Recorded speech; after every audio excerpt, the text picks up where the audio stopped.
आज विजयादशमी निमित्तानं सर्वत्र उत्साहाचं वातावरण पाहायला मिळतंय। साईबाबांच्या शिर्डीमध्ये सुद्धा 107वी साई पुण्यतिथी उत्सव मोठ्या भक्तिभावानं साजरा होतीये।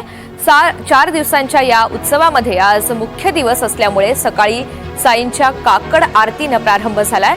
द्वारका माईमधून साईंचा फोटो आणि पोथीची सवाद्य मिरवणूक गुरुस्थान मार्गे समाधी मंदिरामध्ये पोहोचली। साईंचं मंगल स्थान होऊन भाविकांना दर्शनासाठी सोडण्यात आले।